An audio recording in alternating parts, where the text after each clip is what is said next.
অনেক বেলা হলো রে, বড্ড খিদে পেয়েছে বিজন। তা তোর ছেলেকে তো দেখছি না। হ্যাঁ বাবু, এই তো খেতে দেব আপনাকে। তার কি আর ঠিক আছে? আজকে আবার সাপের 5 পা দেখেছে। হ্যাঁ, জন্মদিন বলে কথা। ঠিক আছে, তাকে আনন্দ করতে দে। তা কি রান্না করেছিস শুনি? অনেক দিনের ইচ্ছা ছিল বাবু, আপনাকে নিমন্ত্রণ করে খাওয়াবো। এই গ্রামে সম্মানীয় মানুষ বলতে আপনি আছেন, তাই আমি আমার ছেলের জন্মদিনে বিশেষ মাছের মাথার মুড়ির ঘন্ট বানিয়েছি। আহা, শুনেই তো জিভে জল চলে এলো। আবার আজকে স্বপ্ন পূরণ হচ্ছে।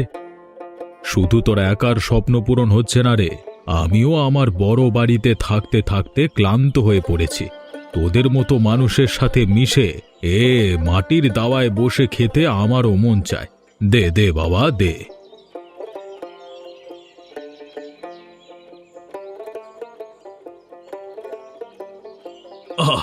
গলায় কি যেন একটা আটকে গেছে রে। উফ, গলাটা আমার জ্বলছে। ও বাবা, ওর বাবা। কি হয়েছে বাবু?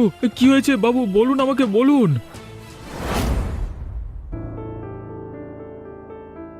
কিরে মাধব, লাশটার দিকে ওরকম হাঁ করে তাকিয়ে আছিস কেন?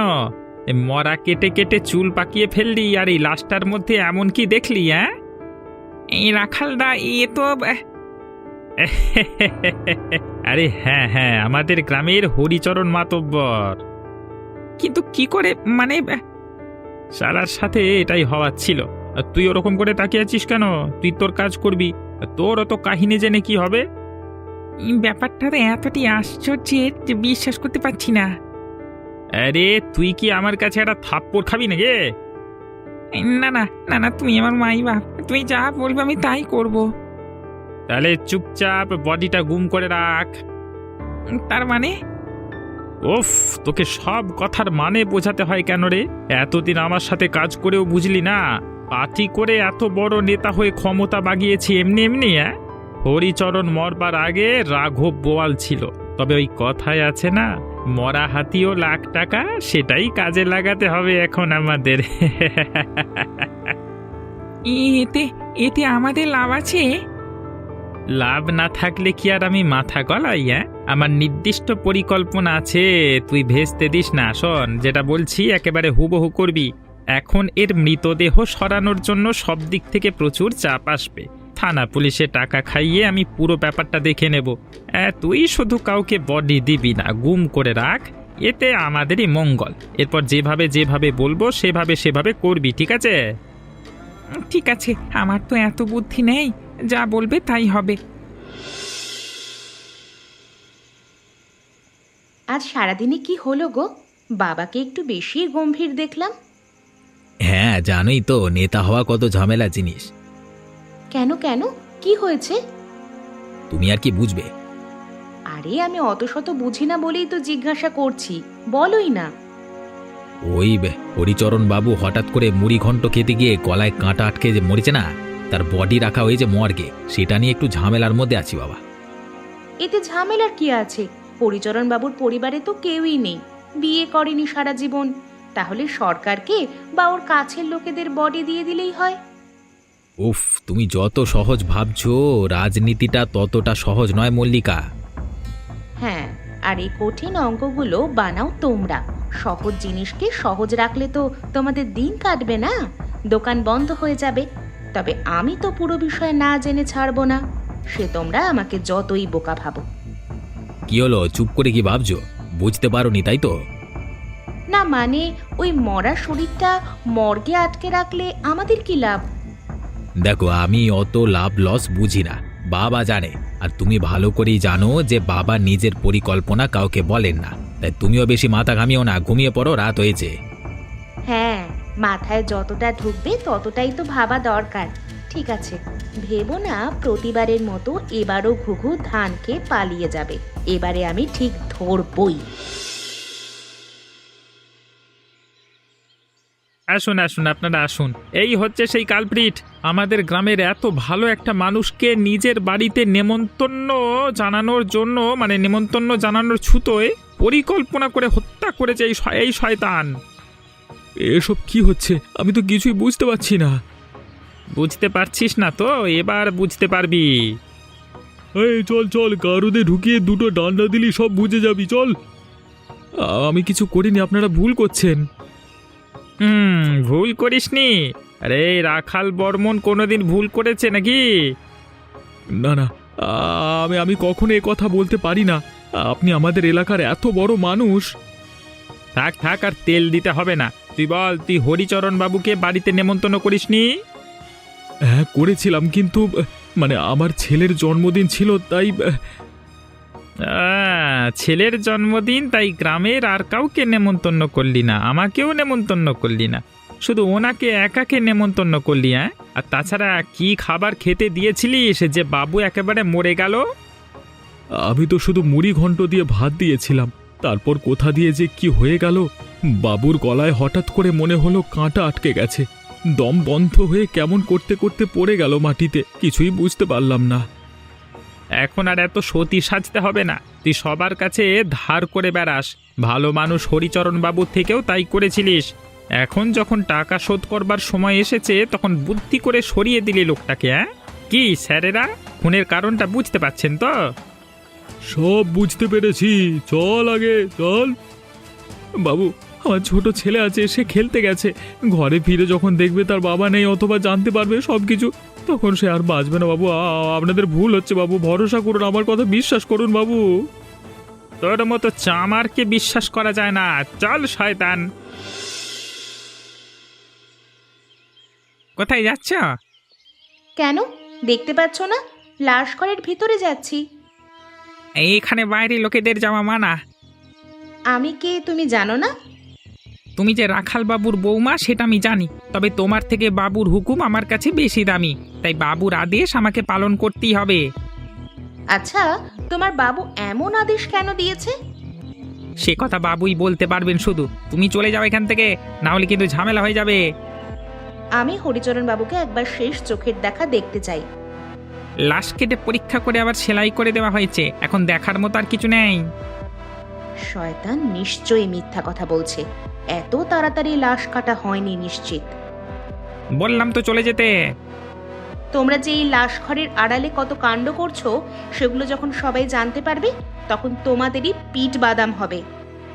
অত ভাবতে হবে না, আমরা আমাদের ভাবনাটা ভেবে নেব। যাও বলছি, না হলে কিন্তু আমি বাইরের লোকেদের সাথে যা করতাম তোমার সাথেও তাই করব, পুলিশে খবর দেবো বলে দিলাম। এক পকেটে টাকা আর এক পকেটে ক্ষমতা থাকলে অনেক কিছুই করা যায়। তুমি আর তোমার রাখাল বাবু দুজনে একেবারে ধ্বংসের শেষ সীমা পর্যন্ত নেমে গেছো, তবে সময় আসবেই যেদিন তোমরা উচিত ফল পাবে। 1400।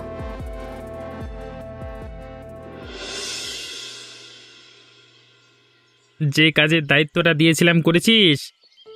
ক্ষমা করবেন বাবু, করতে পারিনি। করতে পারিসনি মানেটা কি? হ্যাঁ, আমি তো বুঝতে পারছি না, তোর মাথা খারাপ হয়ে গেছে নাকি? তোকে আমি অত করে বোঝালাম সেদিন গোপন কথাটা। হ্যাঁ, আজকে করতে যাচ্ছি দুপুরে হঠাৎ মল্লিকা দিদিমণি এসে সব গন্ডগোল করে দিল। তার মানে বৌমা এখানে এসেছিল? হ্যাঁ, এসে নানান বিষয় জিজ্ঞেস করছিল। আর তুই কি বলেছিস? প্রথমে তো এসে ভেতরে ঢোকবার চেষ্টা করছিল, আমি বাধা দিয়েছিলাম, তারপর আমাকে গরম দিচ্ছিল। আমি পরিষ্কার বলে দিয়েছি যে যেই আসুক বাবুর হুকুম ছাড়া আমি কাউকে ঢুকতে দিতে পারবো না। সব বিষয়ে ওর নাক গলানোটা বেড়ে যাচ্ছে। আমাদের বাড়ির বউরা আপনাদের বাড়ির মতো নয় যে পুরুষদের সিদ্ধান্তের বিষয়ে মাথা গলাবে। শিক্ষিত মেয়েকে ঘরের বৌমা করে আনবার এটাই জ্বালা। আমি দেখাচ্ছি মজা, ওর গোয়েন্দাগিরি আমি বার করব। শোন শোন, তুই তোর কাজ কর, আর কেউ তোকে বিরক্ত করবে না, কিন্তু এর পর যদি কাজ না হয় তাহলে কিন্তু তোর কপালে ভয়ানক দুঃখ আছে। ঠিক আছে বাবু, আমি কাজে হাত লাগাচ্ছি। কথাটা যেন মনে থাকে, যা করবার আজকে রাতেই করবি, কালকে সকালে আমি এসে দেখতে চাই যে কাজ হয়ে গেছে।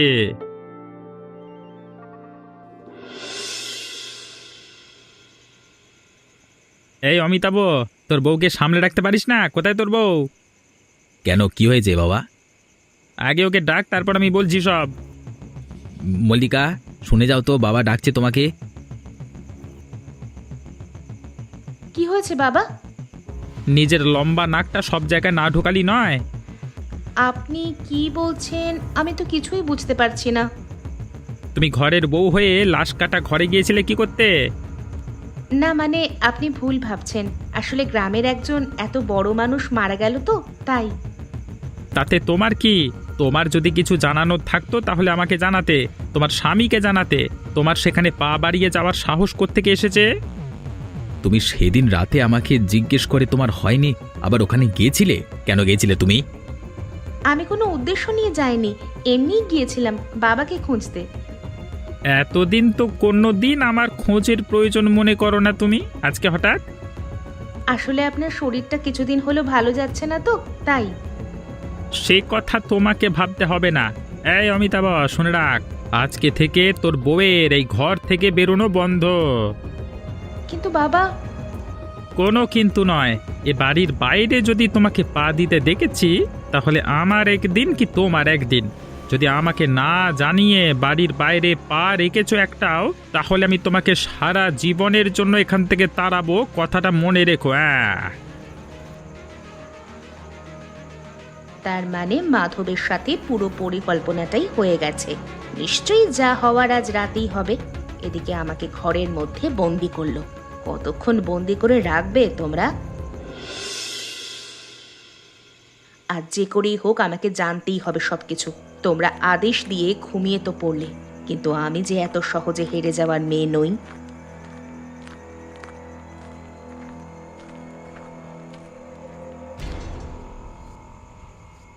আচ্ছা, যা ভেবেছিলাম ঠিক তাই। আজ রাতেই তোমাদের খেলা চলছে। একজন আমাকে আদেশ দিয়ে নাক ডেকে ঘুমোচ্ছে, আরেকজন ছুরি কাজে নিয়ে এখানে কাজ চালাচ্ছে। তোমরা ডালে ডালে চললে আমিও চলি পাতায় পাতায়। এই সব কিছুর ভিডিও বানিয়ে রাখবো আমি, তারপর ঠিক সময় ঠিক জায়গায় দেব তোমাদের বঁশ।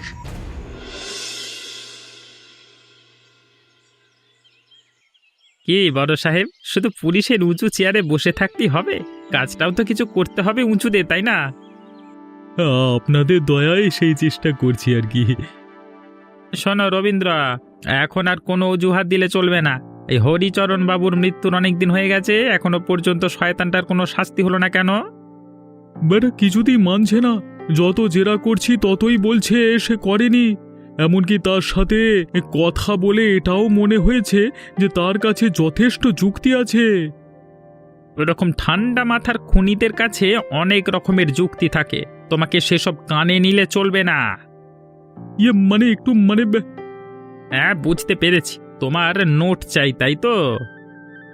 বুঝতেই তো পারছেন এখন শীতকাল, পকেট গরম না হলে কোনো কাজ ঠিক করে মনতে চায় না, মন থেকে করতে চায় না। এতে যা আছে তুমি সারা জীবনে এত রোজগার করতে পারবে না এই পুলিশের চাকরি করে। সবই আপনাদের দয়া। এবার যাও যাও, বিজন বেটাকে পিটিয়ে ওর বাপের নামটি ভুলিয়ে দাও দেখি, দেখবে বাপ বাপ করে স্বীকার করবে সবকিছু। হ্যাঁ, আপনি সে বিষয়ে কোনো চিন্তা করবেন না। আর শুধু তাই নয়, যদি ওই শয়তানকে দিয়ে সবকিছু স্বীকার করিয়ে ওকে শাস্তি দিতে পারো, তাহলে আমি সরকারকে বলে তোমাকে আরো উঁচু পোস্টে পদোন্নতি করাবো।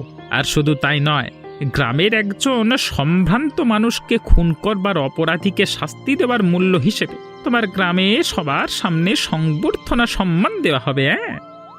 তাহলে ধরে নিন বাবু, আজকে রাতেই সবকিছু স্বীকার করবে শয়তান। এবার ওর খেলা শেষ। ঠিক আছে, আমি গেলাম, আমার কাছে যেন খবর পৌঁছে যায়।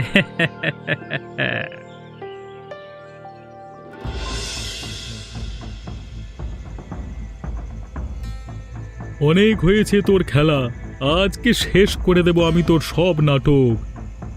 বাবু বাবু, আমি তো বলছি আমি খুন করিনি। আমি হরিচরণ বাবুকে নিজের বাবার মতো সম্মান করতাম। আর সেই জন্যই টাকা নিয়ে টাকা দিতে চাইছিলিস না, তাই তো? আমি টাকা নিয়েছিলাম, কিন্তু আমার এমনিতেই নুন আনতে পান্তা ফুরায়, তাই বাবুকে বলতে বাবু আমাকে সময় দিয়েছিলেন। তোর কথাই তো বিশ্বাস করছি না। যার নুন আনতে পান্তা ফুরায় সে বাড়িতে মুড়ি ঘন্ট রান্না করে কি করে? ছেলের জন্মদিন পালন করবার বিলাসিতা আসে কি করে? আমি তো কাউকে নিমন্ত্রণ করিনি, শুধু বাবুকে একদিন খাওয়ানোর ইচ্ছে ছিল। তা বাবু আমাদের অনেক সাহায্য করেছিলেন। সেটাই তো আসল কথা। গ্রামে আরো সম্মানীয় মানুষ থাকলে তুই শুধুমাত্র এই লোকটিকে কেন নিমন্ত্রণ করলি? বল শয়তান, তোর মিথ্যে কথার আজ গোষ্ঠীর পিণ্ডি চটকাবো, বল। ছেড়ে দিন বাবু, মারবেন না, লাগছে ওর বাবু, আমি কিছু করিনি বাবু, নির্দোষ, ছেড়ে দিন, ছেড়ে দিন, ছেড়ে দিন। স্বীকার করে নে বলছি নিজের অপরাধ, বেঁচে যাবি, শাস্তি কম হবে, না হলে মারও খাবি, ফাঁসিও যায়। বল বল বল। বাবু বাবু আমি দোষ করিনি বাবু, লাগছে, মারবেন না বাবু। যতক্ষণ না তুই স্বীকার করবি ততক্ষণ এরকমই ধোলাই চলবে তোর। বল শালা, বল বল বল, তুই খুন করেছিস, বল আগে বল। খুন করিনি বাবু, যে দোষ করিনি সে দোষ আপনি আমাকে মেরে ফেললেও স্বীকার করবো না বাবু, স্বীকার করবো না। শালা তোকে মারতে মারতে হাঁপিয়ে গেলাম রে। দাঁড়া দাঁড়া, আবার আসছি, দাঁড়া একটু চা খেয়ে আসি। আচ্ছা তুমি কেন এরকম করো বলো তো? দেখলে তো বাবা কেমন রাগ করে তোমার বাড়ি থেকে বেরোনো বন্ধ করে দিল। তোমাকে কেউ কিছু বললে আমার কষ্ট হয়, কিন্তু তুমি এমন কাজ করো যে আমি কিছু করতেও পারি না। তুমি কিছু করার মতো মানুষ হলে তবে তো করবে। কি হলো কিছু বলো। আচ্ছা, শহরের মিউজিয়ামের কিছুদিন আগে একটা হিরে চুরি হয়েছিল, খবরটা তো আমরা সবাই শুনেছিলাম। হিরেটার কি হলো জানো? হ্যাঁ শুনে তো ছিলাম, বড় বড় রাজনৈতিক নেতাদের নাম তার মধ্যে জড়িয়ে আছে, কিন্তু হঠাৎ তুমি সেটা নিয়ে পড়লে কেন আবার? মনে হচ্ছিল তাই জিজ্ঞাসা করলাম। আচ্ছা, ওটা কি বাবার কাছে কোনো রকমে থাকা সম্ভব? কি বলছো কি তুমি? দিন দিন কি তোমার মাথা খারাপ হয়ে যাচ্ছে? বাবার কাছে কি করে থাকবে? আর তুমি বাবাকে এরকম ভাবলে কি করে? না ঠিক আছে, তুমি বুঝবে না, আর এমনিই জিজ্ঞেস করছিলাম, কারণ বাবাও তো বেশ বড় নেতা, তাই। বাবা কোনো দিন কোনো খারাপ কাজ করেনি, আর কোনো খারাপ কাজে থাকবেও না। তোমার মতো ভালো তো সবাই নাও হতে পারে। তুমি বাবাকে এরকম কেন ভাবো আমি বুঝতে পারি না। সব যদি তুমিই বুঝতে, তাহলে তো আমাকে আর এত কষ্ট করতে হতো না। তবে যে করেই হোক ন্যায় বিচার আমি আনবই। এই সমস্ত ঘটনার পিছনে যে বড় চক্রান্তটা আছে সেটার পর্দা আমাকে ফাঁস করতেই হবে, আর সেটার মুখোমুখি দাঁড়িয়ে আছি আমি। এসব ভুলভাল ভাবনা তুমি ছাড়ো, চলো ঘুমিয়ে পড়ি, অনেক রাত হয়েছে। না হলে এসব ভাবতে ভাবতে তুমি পাগল হয়ে যাবে। যত সব নাটক। কি রতীন্দ্র বাবু, আজকাল বড্ড ব্যস্ত মনে হচ্ছে। আরে ম্যাডাম, আসুন আসুন আসুন, তা একটু ব্যস্ত থাকতে হচ্ছে আপনার শ্বশুর মশাইয়ের জন্য। হ্যাঁ, বড় কাজের দায়িত্ব দিয়েছেন নিশ্চয়ই। খুব বড় কাজ, গ্রামে এত বড় একজন মানুষ খুন হয়ে গেলেন। আর আপনারা দুজনে মিলে হাত ধুয়ে পড়লেন একজন নিরপরাধ গরিব অসহায় মানুষকে ফাঁসানোর জন্য, তাই তো?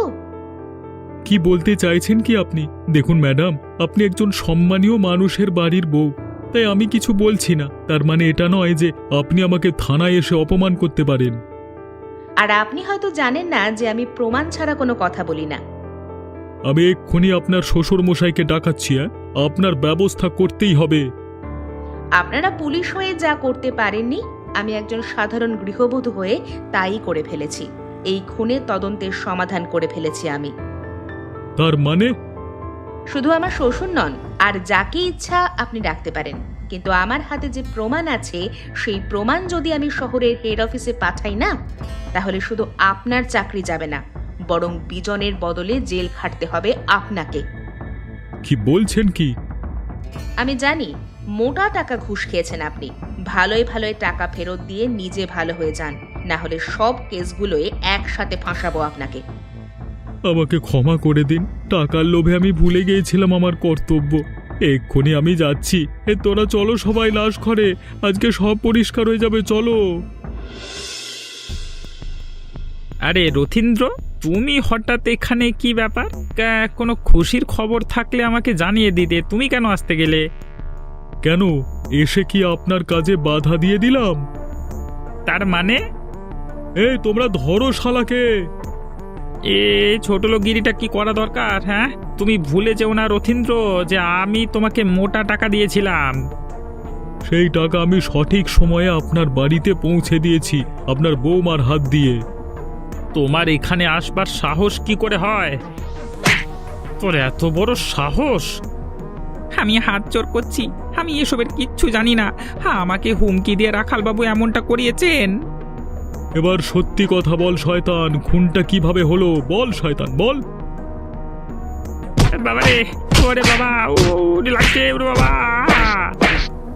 গলায় কাঁটা আটকে কেউ কোনোদিন এরকম ভাবে মরতে পারে না। আমাকে মেরো না, মেরুন, আমি বলছি আমি জানতাম ওই হরিচরণকে নেমন্তন্ন করেছে বিজন, তাই ও মাছ কিনবে, তাই আগে থেকে ওটাতে বিষ মিশিয়ে রেখেছিলাম বাজারে মাছওয়ালাকে বলে। আর তারপর সেই মাছ খেয়ে হরিচরণ বাবু মারা গেল, আর তুমি সবাইকে রটিয়ে দিলে যে বিজন ওর ছেলের জন্মদিনে মাছের মাথার মুড়িঘণ্ট খাওয়ানোর নাম করে হত্যা করেছে বাবুকে। হ্যাঁ শয়তান, চল চল, তোর একদিন কি আমার একদিন, তোকে ফাঁসি কাঠে না ঝুলিয়ে আমি ছাড়বো না, চল। বাবা, তুমি এরকমটা করবে আমি কোনোদিন ভাবতেও পারিনি। আমি বোকা হতে পারি, তবে তোমার মতো শয়তান নই। আমাদের সব সম্মান তুমি শেষ করে দিলে। মল্লিকার, তুমি আমার বোনের মতো আমাকে বাঁচালে। সারা জীবন আমি তোমার প্রতি কৃতজ্ঞ থাকবো গো।